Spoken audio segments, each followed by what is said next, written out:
இங்கே திரை கவர்ச்சியா, இன எழுச்சியா?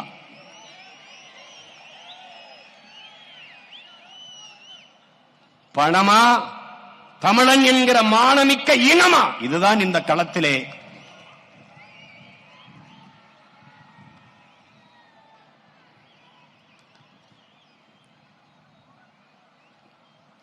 அறிவார்ந்த தமிழ் சமூக தம்பி தங்கைகளே, என்னரும் சொந்தங்களே, தமிழ் மீட்சியே தமிழர் எழுச்சி என்கிறார் நம்முடைய தாத்தா மொழி ஞாயிறு தேவநேய பாவாணர் அவர்கள். தமிழ் மீட்சியுற வேண்டும், தமிழர் எழுச்சியுற வேண்டும். அப்படி என்றால் தமிழன் ஆளும்போதுதான் தமிழ் மீளும். அதற்காகத்தான் நாம் தனித்த ஒரு பாதையை போட்டு தமிழர் தேச அரசியலை கட்டி எழுப்பி தொடர்ந்து பயணித்துக் கொண்டிருக்கிறோம். தமிழுக்கு அமுதென்று பேர், அந்த தமிழ் இன்பத்தமிழ் எங்கள் உயிருக்கு நேர் என்கிறான் நம்முடைய புரட்சி பாவலர். யாம் அறிந்த மொழிகளிலே தமிழ் மொழி போல் இனிதானது எங்கும் காணோம் என்கிறான் நம்முடைய பாட்டன் பெரும்பாவலன் பாரதி. அதேதான் திருப்பி அவனுக்கு சொல்கிறோம், ஆம் பாரதி, எங்கேயும் காணோம். தாயை தொலைத்த பிள்ளைகள் உலகில் எல்லாரும் அவனவன் தாய்மொழியில் பேசிக் கொண்டிருக்கிறான். நாம் அந்த மொழிகளின் தாய்மொழியில் பேசிக் கொண்டிருக்கிறோம். அந்த திமிர், அந்த பெருமிதம், ஆகச் சிறந்த இலக்கிய வளமையை கொண்ட ஒரு மொழி தமிழ். நன்கு கட்டமைக்கப்பட்ட உலக மொழிகளில் முதன்மையான மொழி தமிழ். சீர், சந்தம், யாப்பு, அசை, தொடை என்று நன்கு கட்டமைக்கப்பட்ட மொழி தமிழ். ஆங்கிலம் இறைமகன் இயேசு பிறந்த 500 ஆண்டுகளுக்கு பிறகு வந்தது ஆங்கிலம்.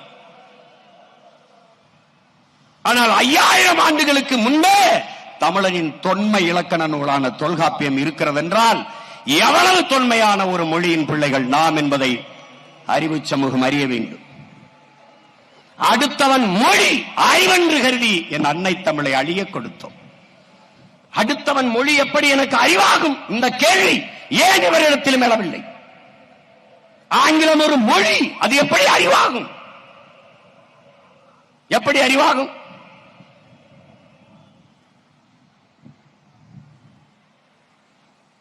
கேரள கவிஞன் ஆற்றூர் ரவிவர்மா சொல்கிறார், உலகத்திலே ஆகச் சிறந்த இலக்கியங்களை தன் தாய்மொழியிலே படிக்கிற வாய்ப்பு பெற்றவர்கள் கிரேக்கர்கள், சீனர்கள். அதையெல்லாம் தாண்டி இந்தியாவில் தமிழர்கள் என்று பதிவு செய்கிறார். அந்த தமிழ் மொழி என் தாய்மொழி, மலையாளத்தின் தாய்மொழி என்பதில் எனக்கு பெருமை என்று பதிவு செய்கிறார்.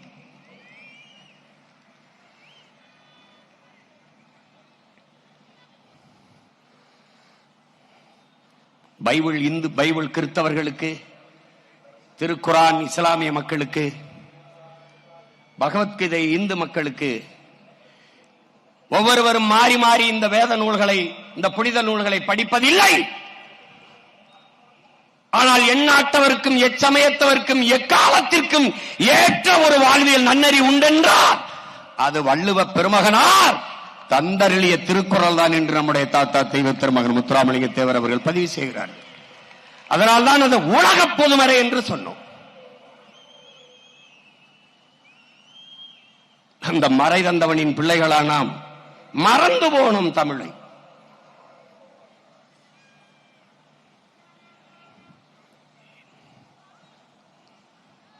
ஒரு பேரெழுச்சி கொண்டு தமிழ் சமூகம் எழுகிற காலம் இது.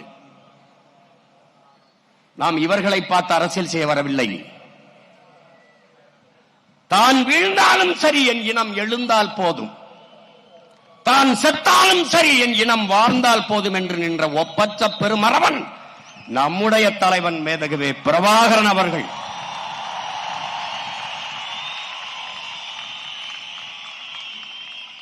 அவன் மொழியே கீதை, அவன் வழியே பாதை என்ற முடிவோடு களத்திலே வந்தோம். அருமை பெருமக்களே, நமது ஆதி முன்னோன் முருக பெரும்பாட்டன் வேலேந்தி களத்திலே பாய்ந்தான். அவன் பின்னவன் அரசனுக்கு அரசன் அருண்மொழி சோழன் வாழேந்தி களத்திலே பாய்ந்தான். அவன் பேரன் பிரபாகரன் என்ற பெருமரவன் துவக்கேந்தி களத்திலே பாய்ந்தான். அவன் பிள்ளைகள் சீமானும் அவன் உடன் பிறந்தார்களும் அறிவாயுதம் ஏந்தி அரசியல் களத்திலே பாய்கிறோம். காலம்தான் நமக்கு வெவ்வேறு காலகட்டங்களில் வெவ்வேறு கல்விகளை கையளித்தது. ஆனால் இலக்கு ஒன்றுதான், நம் இனத்தின் விடுதலை.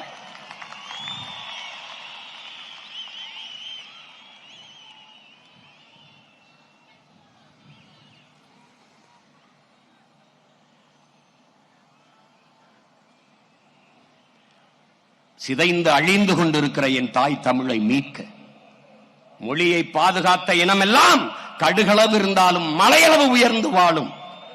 மொழியை அழிய கொடுத்த இனம் மலையளவு இருந்தாலும் கடுகளவு சிரித்து வீழும் என்கிறார்கள். நாம் வீழ்ந்து விட்டோம். எழ வேண்டும். அதற்காகத்தான் இந்த கூட்டம்.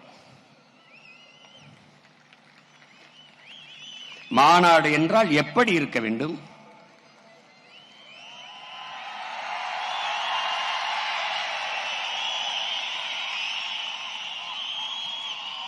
ஏன்? பிரபாகரன் என்ற பெருந்தலைவனின் அரசியல் புரட்சி படை, சீருடை அணியாது கைவி ஏந்தாத கருத்தியல் புரட்சியாளர்கள் இந்த களத்திலே கூடியிருக்கிறார்கள். பல்வேறு நாடுகளில் இருந்து, பல்வேறு மாநிலங்களில் இருந்து வர முடிந்தவர்கள் வந்திருக்கிறார்கள். ஆனால் உலகெங்கும் வாழ்கிற ஒவ்வொரு நாட்டிலும் என் இன உறவுகள் உணர்வு எழுச்சியோடு நம்மை வாழ்த்திக் கொண்டிருக்கிறார்கள். உங்களுக்கு முன்னால் நிற்கிற இந்த மகன் உங்களுக்கு மட்டுமல்ல, உலகெங்கும் பரவி வாழக்கூடிய இன்னுயிர் சொந்தங்கள் ஒவ்வொருவருக்காகவும் பேசிக் கொண்டிருக்கிறேன்.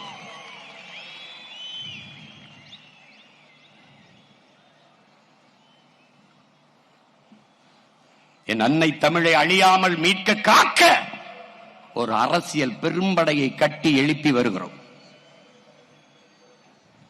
இந்தி திணிப்பால் எம்முயிர் தமிழ் மொழி இறந்து விடுமோ அழிந்து விடுமோ என்று அஞ்சி முதலாக தன் உயிரை தந்தவன் நம்முடைய பாட்டன் நடராஜன். அதற்கு பிறகு தாளமுத்து என்கிற இன்னொரு பாட்டன். அவர்கள் தொடங்கிய மொழி புரட்சி இன்று வரை தொடர்கிறது. மொழி செத்துவிடக்கூடாது என்று செத்தார்கள் நமது முன்னவர்கள். செத்து போனது. இனம் செத்துவிடக்கூடாது என்று செத்தார்கள் நம் இன உறவுகள். இனம் செத்து போனது. என்ன செய்யலாம்? அவ்வளவுதான் என்று விட்டுவிட்டு செல்வதா? இல்லை. வீழ்ந்த தமிழினம் எழுந்தது. மறுபடியும் மறுபடியும் மறுபடியும் போரிட்டு வென்றது என்ற வரலாற்றை படைக்க வேண்டுமா என்பதை மான தமிழ் பிள்ளைகள் நீங்கள் தான் முடிவெடுக்க வேண்டும். ஈழ தாயகத்தில் இறங்கிய புலிக்கொடி இன்னொரு தாய் நிலத்தில் அடுத்த ஆண்டு ஏற்றப்பட்டது.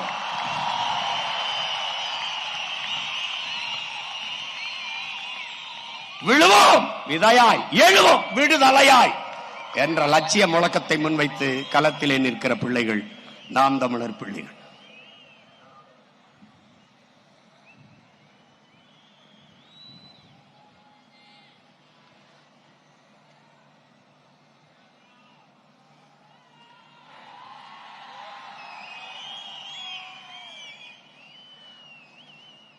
உன் மொழி எவ்வளவு பெருமைக்குரிய ஒரு மொழியின் மகன் நீ, எவ்வளவு பெருமைக்குரிய தாயின் மகன் நீ. வானம் அளந்த அனைத்தும் அளந்த வன்மொழி வாழியவே, வானம் அறிந்த அனைத்தும் அறிந்து வளர்மொழி வாழியவே என்கிறான் நம்முடைய பாட்டன் பெரும்பாவளன் பாரதி. வானிலும் பெரியதடா என்னுடைய மொழி என்கிறான்.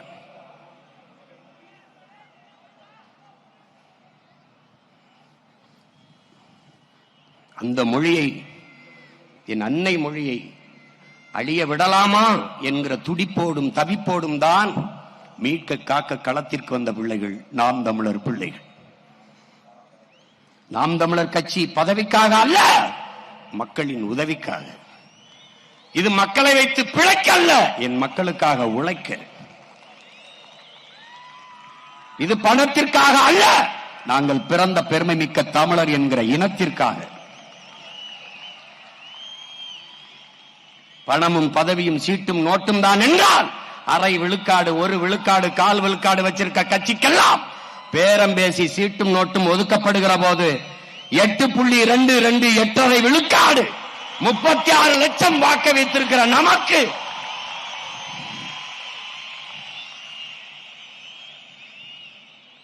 பணமா, மாண்புமிக்க நான் பிறந்த தமிழர் என்கிற இனமா? அதுதான் நமக்கு முன்னாடி நிற்பது. வரலாற்றில் புறக்கணிக்கப்பட்ட இனத்தின் பிள்ளைகள் நாம், மறக்கடிக்கப்பட்ட இனத்தின் பிள்ளைகள். வரலாறு தான் ஒவ்வொரு இனத்திற்கும் வழிகாட்டும். அதனால்தான் நம்முடைய தலைவர் வரலாறு எனது வழிகாட்டி என்கிறார். என் இன வரலாறு தெரியாதவன் நம்மை வழிநடத்த முடியாது. நம்ம ஒரு கோட்பாட்டை, ஒரு தத்துவ நிலைப்பாட்டை ஏற்றுக்கொண்டிருக்கும் என் உடன் பிறந்தவனே. தகப்பன் என்பவன் நம்மை பெற்றவனாக இருக்க வேண்டும். தலைவன் என்பவன் நம் ரத்தவனாக இருக்க வேண்டும். நம் மொழி புரியாதவன் நமக்கு இறைவனாக இருக்க முடியாது. நம் வழி உணராதவன் நமக்கு தலைவனாக இருக்க முடியாது. நம்மின வரலாறு தெரியாதவன் நமக்கு வழிகாட்ட முடியாது. இது நம்ம கோட்பாடு.